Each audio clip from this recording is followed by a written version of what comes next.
Good day. This is yet another video of Soccer Kidz that we are doing today.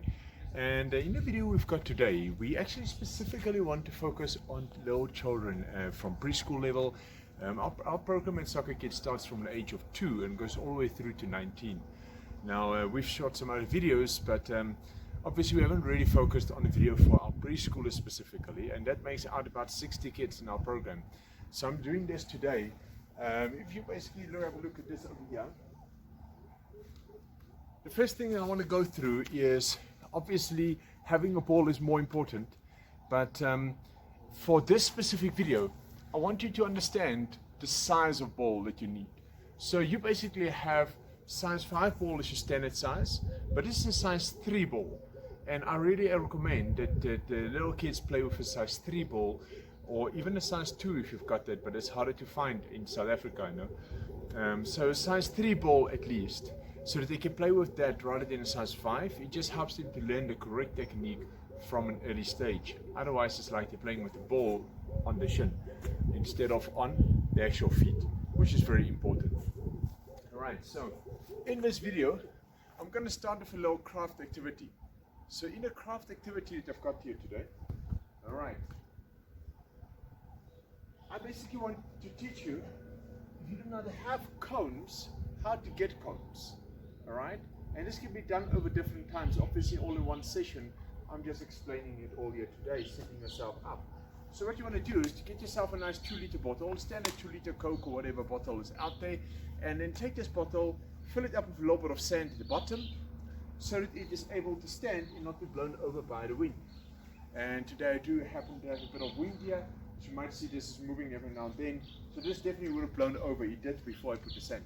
Alright, so what you want to do is to make sure that you put some good amount of sand in here, but just to the bottom, a few centimeters up, about 7 centimeters high, and that is more than sufficient.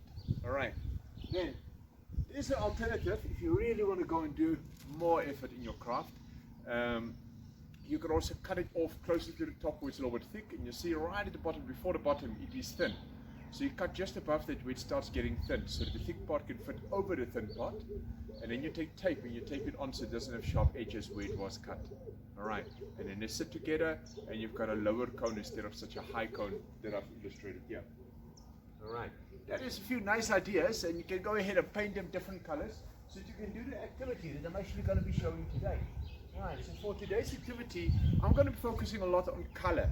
So for the kids who are out there come to play with us at preschool, we always have a lot of cones out there. Let me say a lot of cones. You can go and check our photos on Instagram on Soccer Kidz there, and you'll actually find it is full of different colors.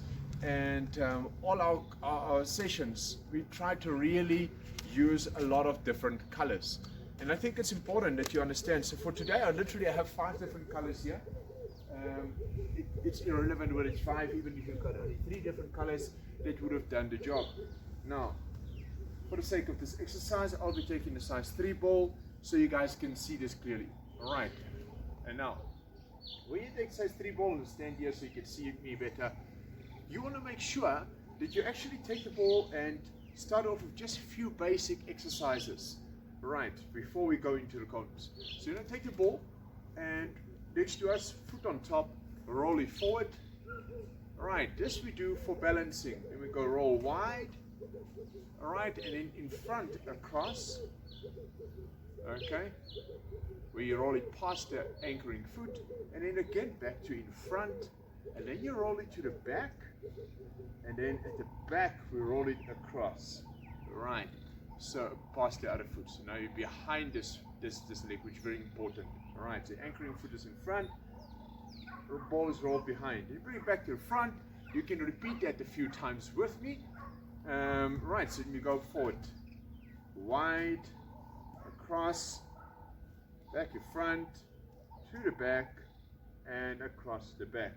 Right, so that's what you're going to do. You're going to repeat that a few times on your own. Alright, then the next exercise you do should change to the other foot. It's important. No one is born with the ability to use only one foot. So you want to use both your feet effectively. Alright, so take this foot as well. Forward, roll wide, and roll across in the front, back to the front, roll it to the back, and across at the back. All right, you can see the ball is now visible on this side. It's very important. Okay, so do the same. So again, to the front, wide, across in the front, back in front of me, to the back, and across at the back. Now, this is a fun exercise for the child to do, and if a parent does it with the child, quite frankly, you might struggle with your balancing as well. This practice requires a lot in terms of your balancing ability and so on that we use in our sessions quite a lot, because it's important. I'm going to do one of the next exercises. So the next one, we're basically doing the basic principle of step overs. So for step overs, you go over the ball, all right? Important you swing past the ball, all right? So past your anchoring foot and over the ball. So your outside of the foot goes over. Right, so you end up making circles over the ball like this. Right. So we do this in our session, so you can do this with me. Look up with bounce. Here we go. Yeah. Right. Okay. Right. Over, over, over, over. Right. So this is a step over. All right. And obviously when you're playing out there, this would lead later. Don't worry. Okay. So this you will later on use, so let me not worry too much about that. I want you to understand where this is utilized. Okay. Alright, I do have some background noise, sorry about that. This is how it is, we're in lockdown. We're during lockdown out there at the moment in our garden, so you're going to have noise out there. My dogs will be excited about people on the road. So, alright. So if we have a look at this, step over. Right, step over, but start it slow. So step over, get the little ones to do it, especially 2, 3-year-olds. They still struggle to get this faster, so obviously we'll let them do it slow. And then your 4, 5, and 6-year-olds, they can start doing it for a bit of a bounce. But how do you practice that? By practicing bouncing from foot to foot before I start going like the swing thrown into the bounce. Alright, so that's important. Then, the next one is a very simple one. All the mummies and daddies should be able to participate in this if they want to, but even our 2-year-olds love doing this, so we're shuffling the ball. So it's just between the 2 feet. I have many of them saying, I can't do that. I said, all you're going to do, so we call this the penguin walk. And then they all are able to do it all of a sudden. So how does a penguin walk? A penguin walk from side to side. Alright? So, we teach them literally to do a penguin walk with the ball between the feet. This is one of the exercises. Alright, so do a penguin walk around. Obviously younger ones are just going forward doing this. And as they get older, we then start letting them go forward, right, and go backwards doing this. Alright, as they're becoming better and better at it. So you want to go forward and then come backwards again. Alright. And then we teach them to do this with some rhythm. So how again? By having a bounce first, bouncing from foot to foot. And if you can see bouncing from foot to foot, I can literally put a ball in between. Right, and this is how we do shuffling. Right. Bouncing from foot to foot, ball in between. Right, and shuffling is the correct term in football. But as I said to all my little ones out there, and any of you guys watching, boys and girls and soccer kids and little ones, if any of you are watching, this, of course, is our famous penguin walk. So for that purpose, I'm going to take out a few cones, colorful cones now. And important is you're trying to get as many touches on the ball as possible. It is really aimed here, at especially our 2 to 4-year-old, at them playing with the ball on their own, each having their own ball, preferably, rather than sharing the ball. Because it's important they develop creativity by doing that at that age. And if you don't do that, it is proven that kids who haven't done that have less creativity as they grow older. Right. So we want to make sure that we do that effectively. You might wonder why I put them in twos. It's fairly obvious. I'm going to do a few different games.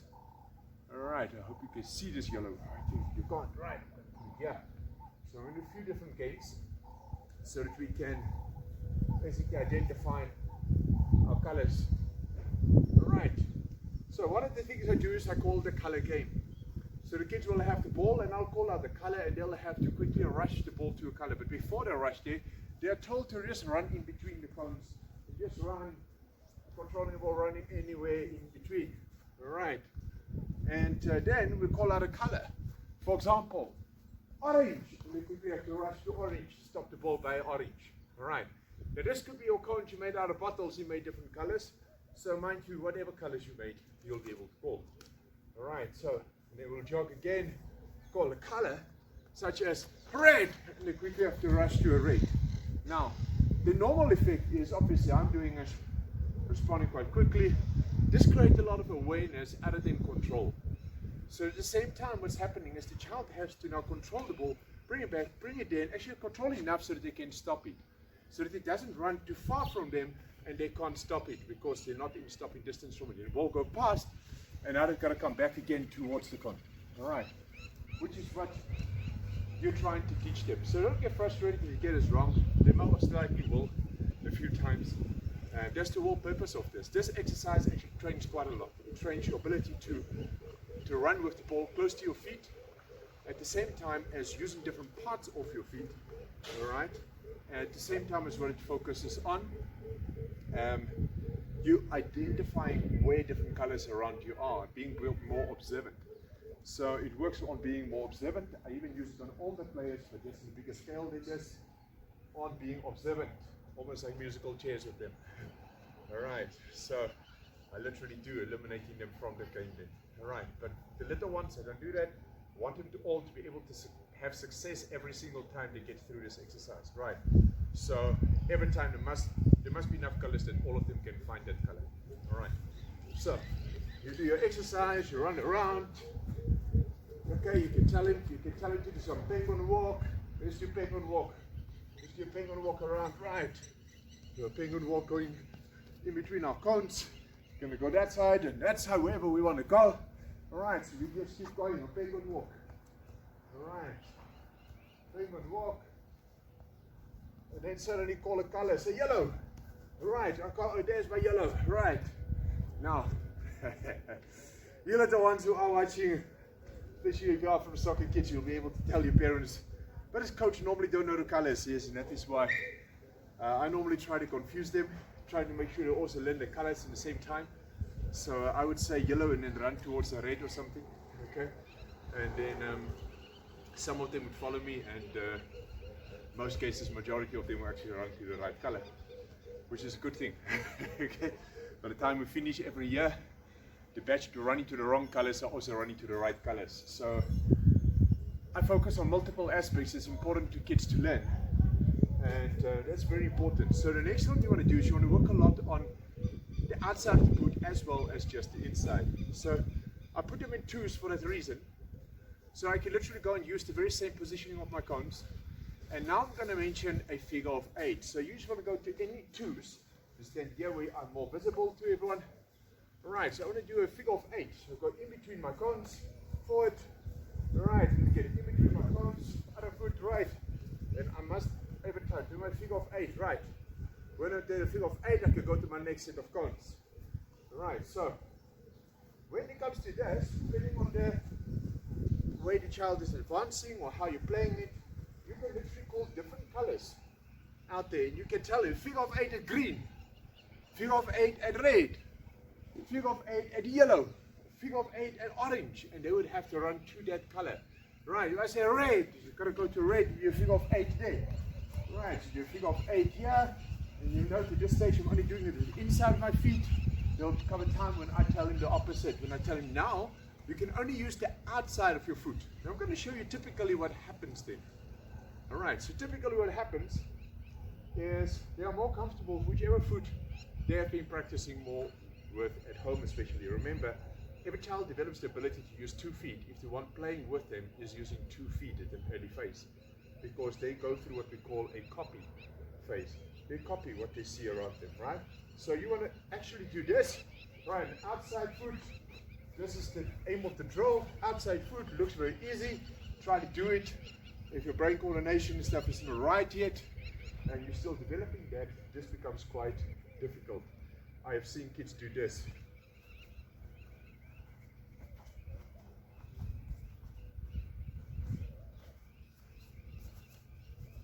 Okay, that's not what you want. So you want to teach them to be able to have the ball in front all the time and literally just control it. Right, switch feet. When I want to take it right, I use my right.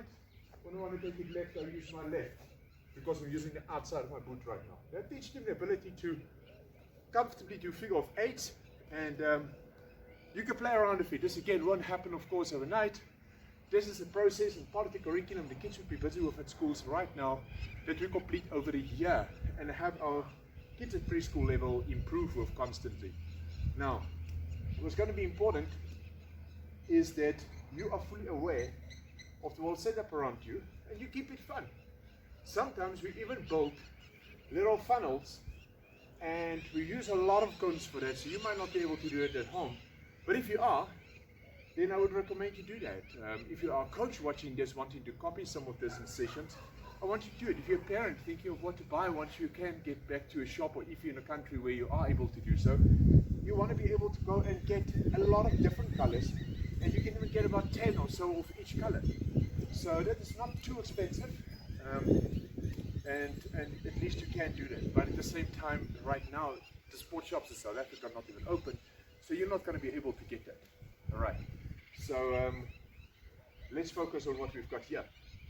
So you try to design something, and design many different colors. In our house we don't use so many cokes, so I wouldn't be able to even have this amount of cones for the wall lockdown.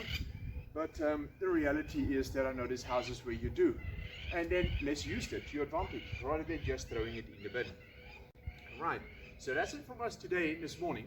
And we're going to have quite a lot of different exercises again. But before we do anything more, one of the things the kids always love finishing off with is we never stop a session without shouting the soccer kids together. So what is this? All stand huddle up in a circle, put our hands in the middle. Now, of course, now you can't use your hands, so let's do a virtual one. All right, so we're going to do a virtual one. Pretend you put your hands in the middle. I'll call it a Bluetooth 5, something you can do with your own child at home. Obviously, they're not too worried about touching hands because your own child at home in the same household. Let them take a lot of fives where they actually have to jump to reach your hand, because if they've got to jump, they're also practicing the ability to jump whilst being young in a fun way, and you do it as a rewarding way after everything they succeed with. And you'll find the child stays focused, the concentration stays there, and they don't easily get distracted. A lot of parents ask me, how do you manage to keep so many kids together and focused on what you're doing? Well, one of my secrets is a high five. So you want to make sure you use a high five effectively, but use it in a way that it also benefits your actual training, so that they can actually start jumping and working on that. Right, another one that we can do at home, they're going to want to do this. I didn't show this earlier, of course, is tapping the ball, but I'll show this in the next video. Well, we'll do a whole lot of exercises on tapping the ball, but you can go and you can tap the ball. All right, you can tap the ball, and you can actually tap by first just standing and tapping the ball. All right, and then rolling it outwards, so right to right, left to left. Okay, so you want to go right to right, left to left, right to right, left to left, and you want to do it then also inwards, right to left, left to right, right to left, left to right. So you know, vary. Of course, you can do all of those things in rhythm. So you can do some jumping. Here you go. Right. Or inwards.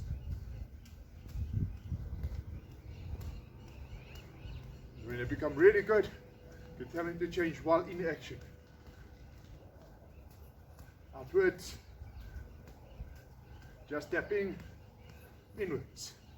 Now having the tapping as an interval helps the switch in the beginning. Later on, tell them to do change without it. So inwards, outwards. Right, so there's just a few exercises, and I wanted to incorporate the little ones, so please do this. And when you set out your cones, building funnels, remember the following. Try to use a lot of shapes, and try to involve a goal somewhere where they can get out of the funnel, alright? Even if it is just against a wall, but have a goal, so they can kick the ball. Practice some strength for them to walk close to me here. Otherwise, we would have illustrated that. But you want them to get out where they can actually kick the ball against the wall and finish with that as their goal. Right. If you don't have a wall and you actually have a real goal there, great, please use that. All right, I know some do. All right, so from my side, let's go for a virtual Soccer Kidz shout out. Hands in the middle. All of you little ones, put your hands out for me. Come. You're watching this, put your hands out for me. Let's go. All right, we're gonna go. 1, 2, 3. Soccer Kidz. All right. Hope you all enjoyed. Have a great time out there. Until our next video, you'll check me again. Please subscribe to this channel and make sure you like this video if you enjoyed this, and give me some comments or any feedback you might have, so we can also know what to improve or what you actually enjoyed a lot from the video. All right, that's it from my side. I'm Coach Anton from Soccer Kidz.